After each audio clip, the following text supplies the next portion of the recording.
Happy independence day सबसे पहले तो।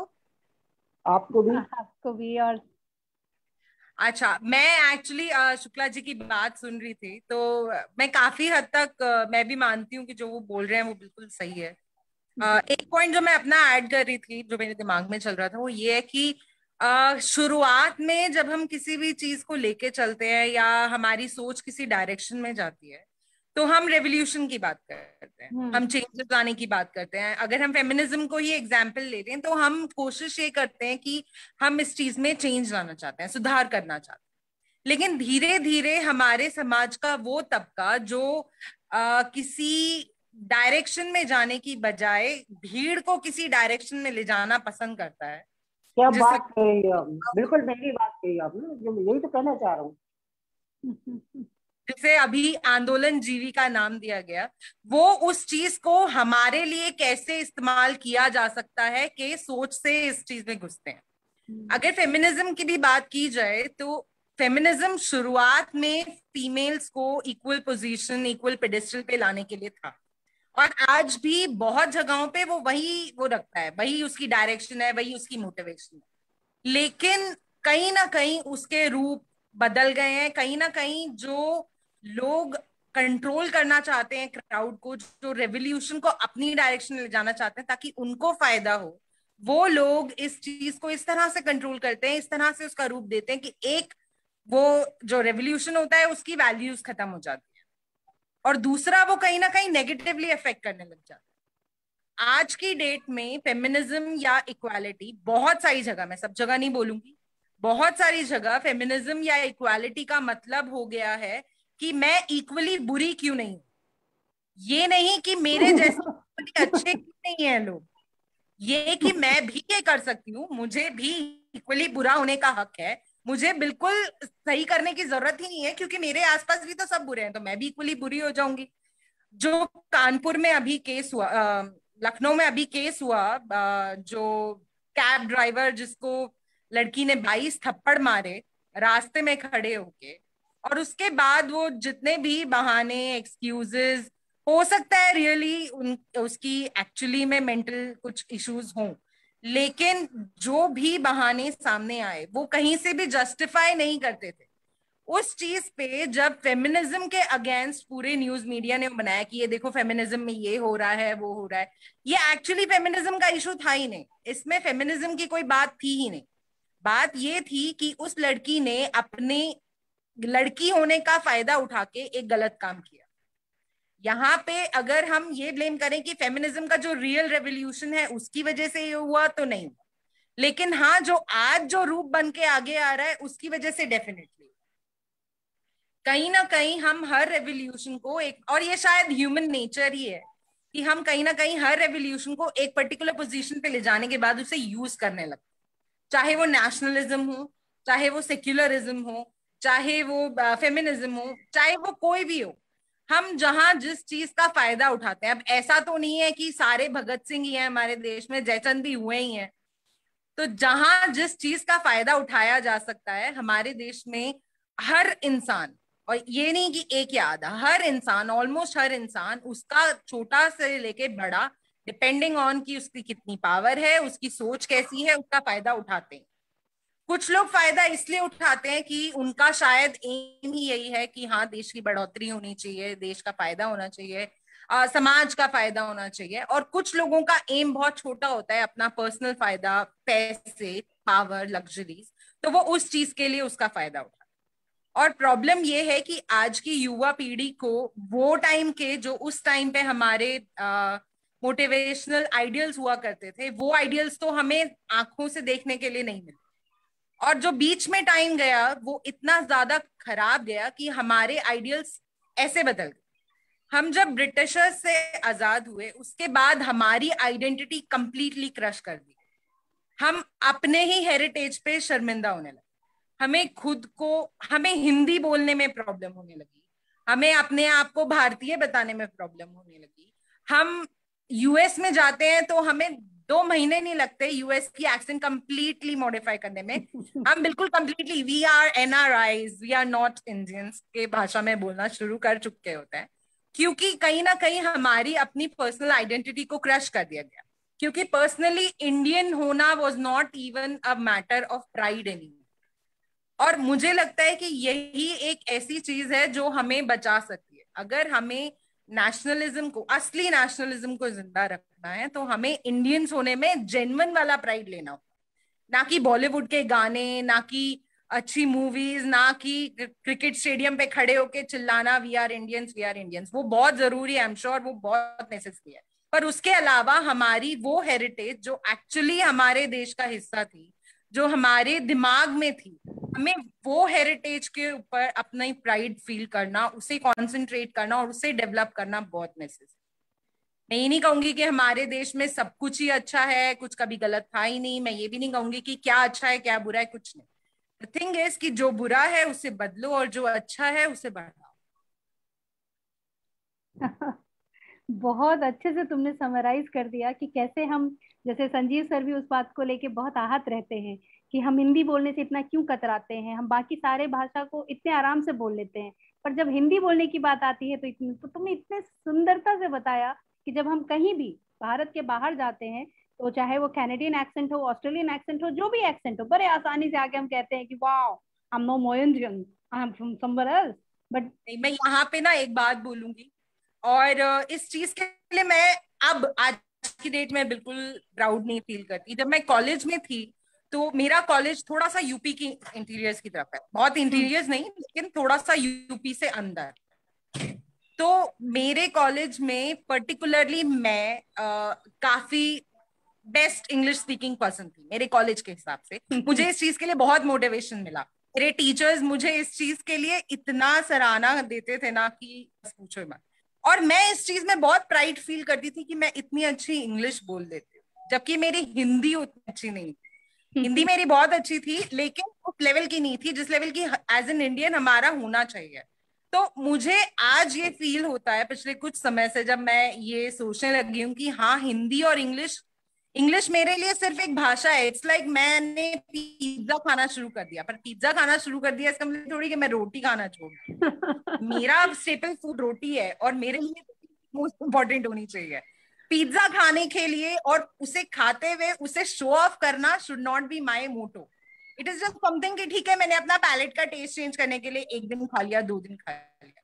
तो इंग्लिश को, इंग्लिश बोलना, जैसा हमारे देश में इंग्लिश बोलना इतना इम्पोर्टेंट बनता जा रहा है और हिंदी को हम बिल्कुल पीछे छोड़ते जा रहे हैं, अपने रीजनल लैंग्वेजेस को तो हम बहुत ज्यादा पीछे छोड़ रहे हैं, वो चीज खत्म होना बहुत नेसेसरी है।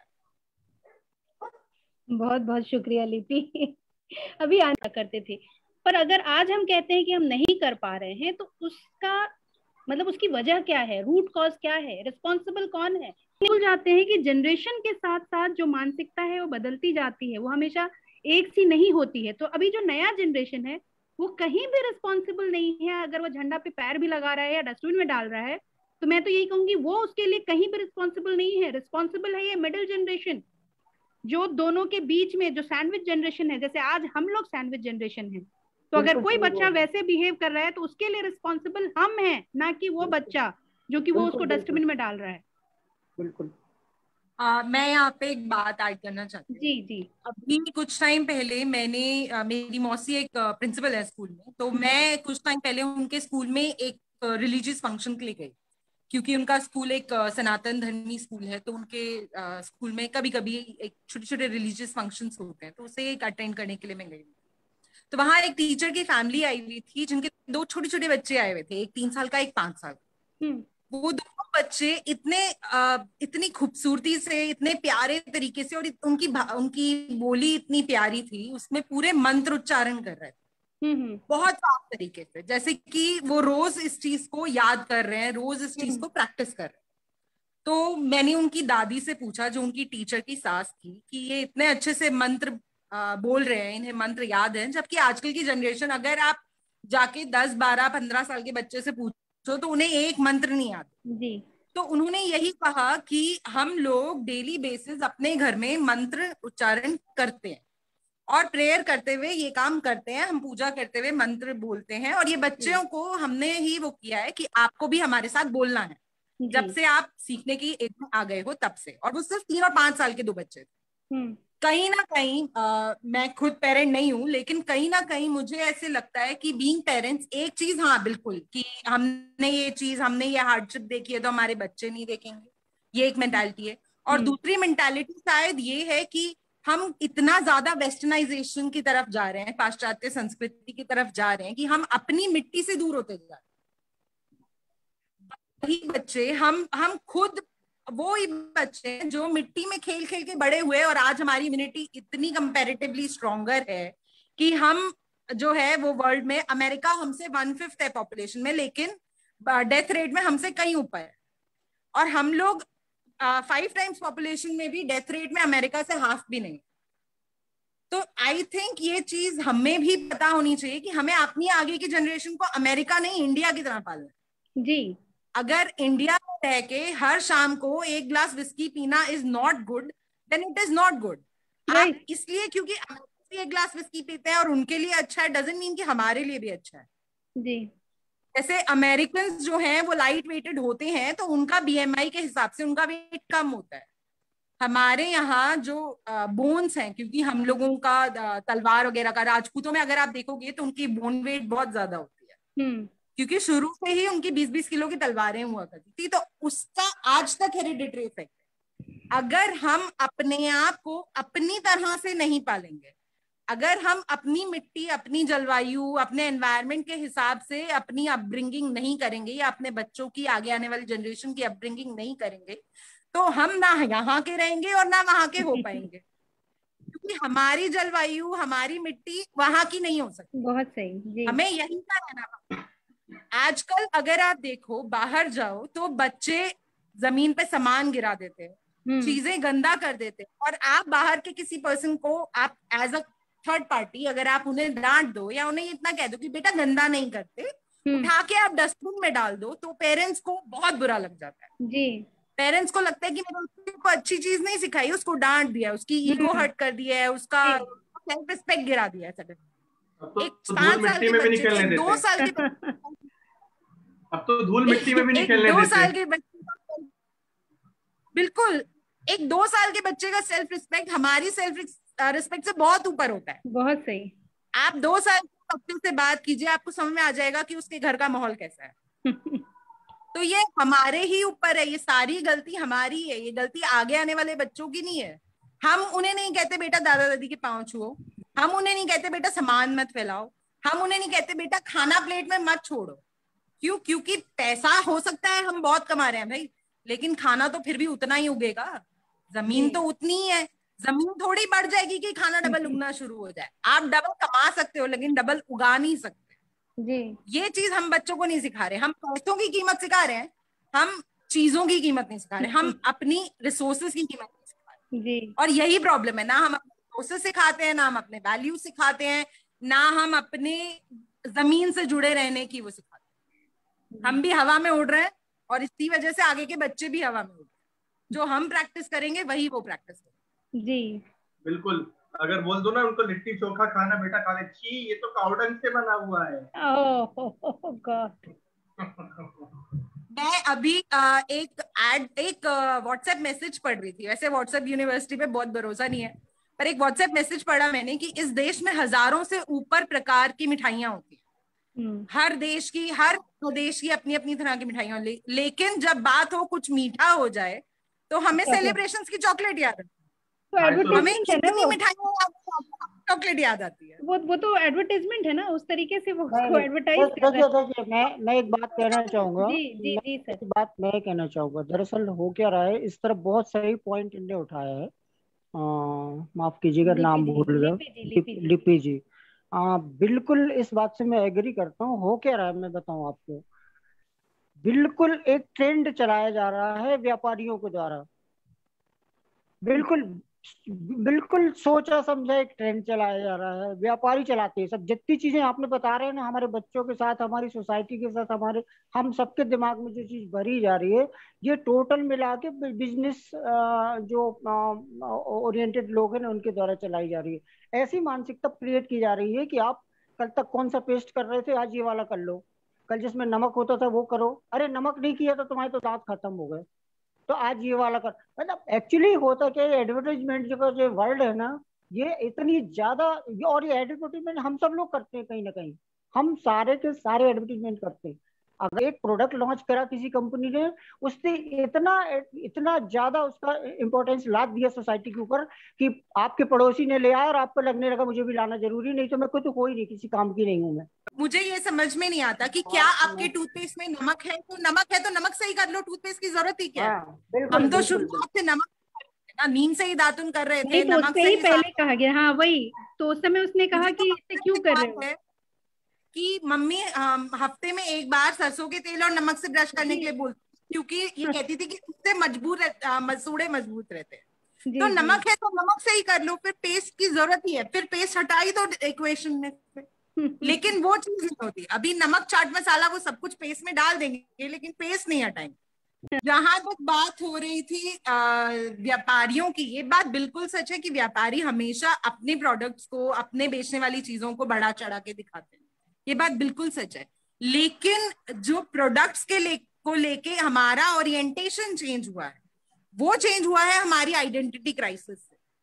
जब बहुत आपको सही। ये बताया जाएगा कि टूथपेस्ट इंपॉर्टेंट है, नमक तेल इंपॉर्टेंट नहीं है, और आप नमक तेल से वो ब्रश करते हैं, छी यार आप तो मतलब बिल्कुल कौन से जमाने में से आए हो उठ के यार, मतलब तुम तो बिल्कुल थर्ड क्लास लेवल के हो। तो हमें भी सडनली नमक तेल से प्रॉब्लम होनी शुरू हो जाएगी और हमें भी टूथपेस्ट सडनली लगने लग जाएगा कि कितना इंपॉर्टेंट। जी लेकिन हमें नमक तेल इसलिए नहीं चाहिए क्योंकि अगर किसी को पता चल गया तो प्रॉब्लम हो जाएगी। अगर कोई पूछेगा और आप सच में सिर्फ नमक तेल से ब्रश करोगे तो भी आप बाहर जाके कहेंगे जी मैं सिबाका का टूथपेस्ट यूज, क्योंकि हमारी दिमाग की जो आइडेंटिटी थी ना उसको पूरी तरह से चेंज कर दिया हमारे हिसाब से। हमारे लिए हमारी ही संस्कृति को खत्म कर दिया गया, हमें थर्ड क्लास बना दिया गया। और वो चीजें जो बाहर की बिल्कुल नए आई हुई जनरेशन सिविलाइजेशन ने कहीं से इजाद की, जहां से भी की, जो भी इजाद हुई वो हम पे थोप दी गई और हमने उन्हें एक्सेप्ट कर लिया, तो सवाल क्योंकि हम यही है ना दिमाग से एक ऐसी लिपि, पोजीशन में थे। थोपा किसने? कहीं अपने आप से नहीं आया ना, थोपा किसने?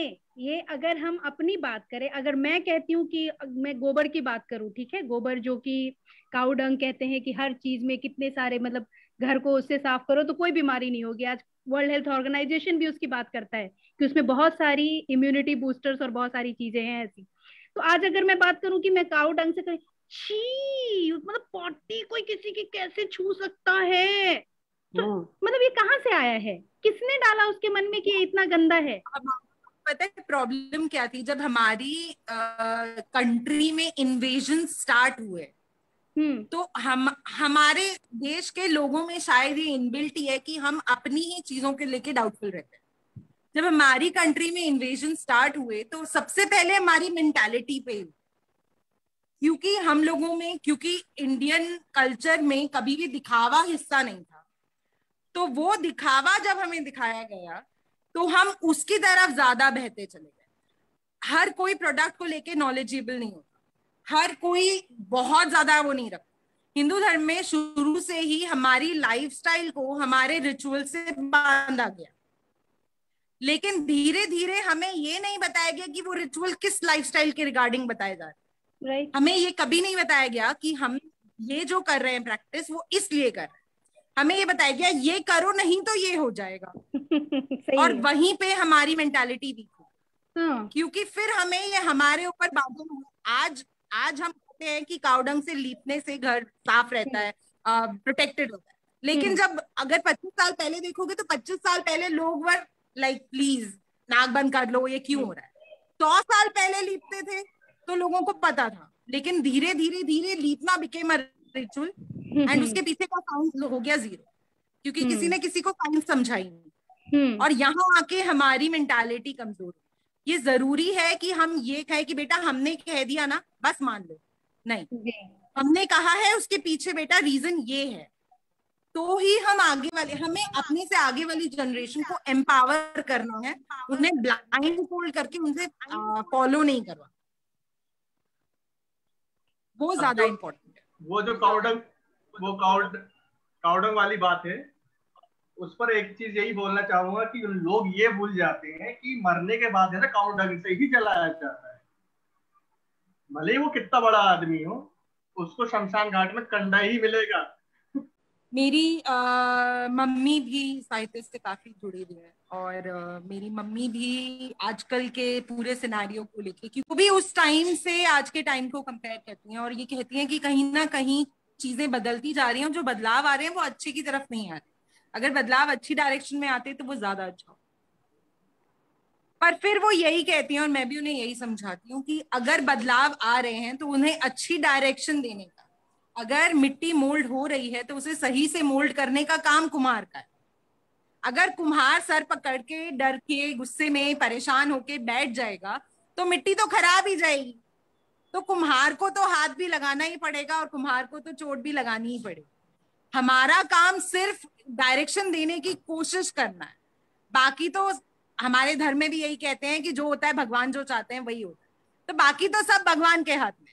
पर हमारा काम है थक के ना हार के बैठना। हमारा काम है अपनी तरफ से कोशिश करते रहना, चाहे दुख हो कि हाँ कहीं ना कहीं संस्कार फेल होते जा रहे हैं, चाहे खुशी हो कि हम जो दो दो दो बूंदों की कोशिश करते हैं उसमें से एक बूंद शायद सफल होती है। लेकिन खुशी में या दुख में हमारा काम तो यही है कि हम आगे कोशिश करते हैं। और दुख में कोशिश करने से तो अच्छा यही है कि खुश होकर कोशिश कर ले, बहुत क्योंकि सही। कोशिश तो हमें वहां भी करनी है। मुझे संघर्ष ऐसा यार बात तो कर रहे हैं। संघर्ष करते रहो खुशी खुशी।